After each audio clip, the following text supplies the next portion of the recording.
People often say dogs don't believe in love at first sight, but after watching Baloo and Louie meet, I don't believe that anymore.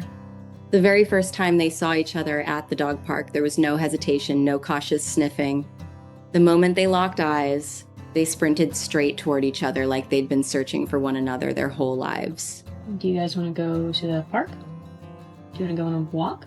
Their tails wagged so hard that their whole bodies wiggled as they met in the middle of the field. Everyone around us stopped to watch. I laughed and said, well, I guess they just became best friends. Bella smiled and replied, I think you're right. None of us had any idea that one ordinary afternoon was about to change all of our lives.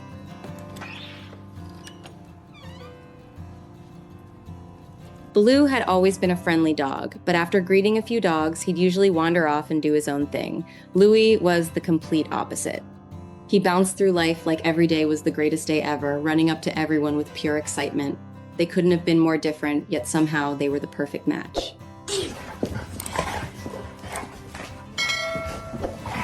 Baloo was calm, thoughtful, and seemed to overthink everything. Louie was carefree, goofy, and lived completely in the moment. If they were people, Baloo would be the quiet guy, always thinking about life, while Louie would be dancing around the kitchen just because his favorite song came on. Watching them together felt like seeing two missing puzzle pieces finally click into place. You want to go to the park? Do you want to go to the park? Do you want to go to the park? After that first meeting, Bella and I exchanged phone numbers. We figured we'd get the dogs together every now and then. Before we knew it, once in a while turned into almost every weekend. Soon, it wasn't just Baloo and Louie looking forward to those visits. We were too.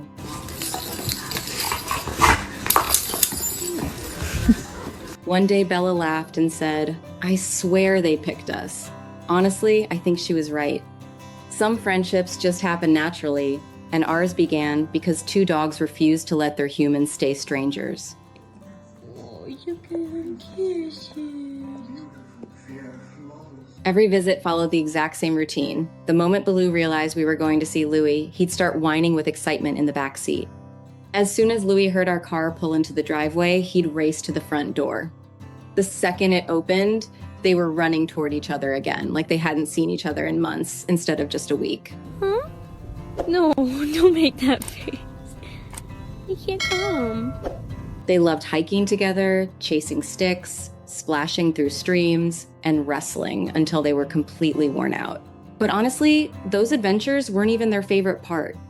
They simply loved being together. Even if they weren't doing anything at all, they were happiest just lying side by side.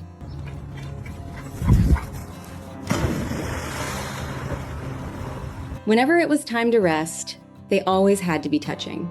Sometimes they'd sleep back to back. Other times, Louie would rest his head across Baloo's shoulders. Bella would quietly whisper, look at those two, and we'd both smile while taking another picture we definitely didn't need but couldn't resist. Louie! Louie, what are you doing? Then there was the ball. If one of them picked it up, the other would grab the opposite end. Instead of fighting over it, they'd happily carry it together, each holding one side. People at the park would stop and stare. More than once, someone said, I've never seen dogs do that before. Honestly, neither have we. Louie! No, you killed him! Louie, no! The hardest part of every visit was saying goodbye. We lived about an hour and a half apart, so eventually it was time to head home. Somehow, Baloo always knew before we did. He'd stop playing, quietly walk over to Louie, then look up at me with those heartbreaking eyes that seemed to ask, do we really have to leave?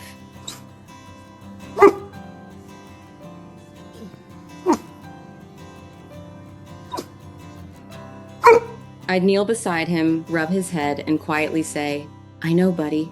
Bella would hug Louie and tell him, we'll see them again soon. As we drove away, I'd glance in the rearview mirror and see Baloo staring out the back window until Louie disappeared from sight. Every single time, it broke my heart. People often ask where Baloo came from. Before adopting him, I'd spent weeks visiting different shelters, telling myself I'd know when I found the right dog. Then, one afternoon, I walked past Baloo's kennel. He quietly stood up, walked over, sat down, and simply looked at me. No barking, no jumping, just patiently waiting.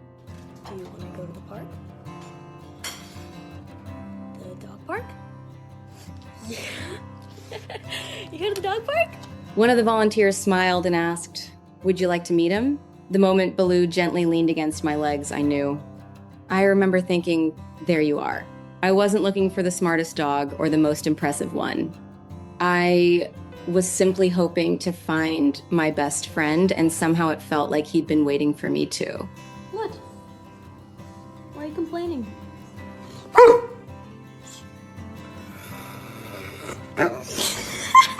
Bella says she had almost the exact same feeling when she met Louie. From the very beginning, she knew she couldn't leave without him.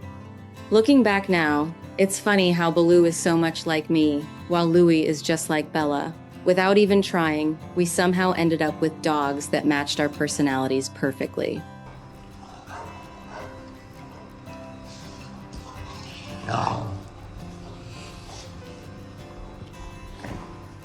Over time, the four of us became our own little family. Whether we were hiking mountain trails, exploring the woods, relaxing in the backyard, or hanging out at dog-friendly cafes, none of it really mattered. As long as Baloo and Louie were together, everyone was happy.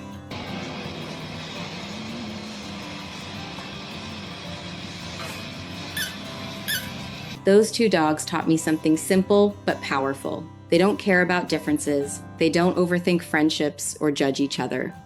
They simply choose love, loyalty, and the joy of being together.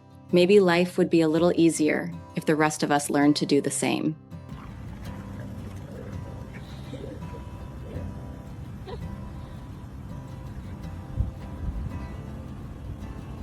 If this story made you smile, share it with someone who loves dogs as much as you do. And if you've ever thought about adopting, remember that somewhere in a shelter, there's a dog quietly waiting for the right person to walk through the door.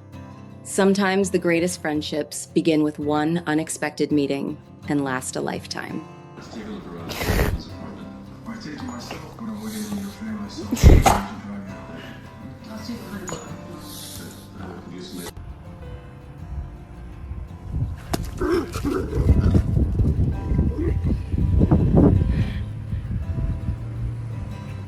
You must be the BAU, Special Agent Bill Calvin. Hi, Jennifer Giroux. This is Cesar and Hotchner. These are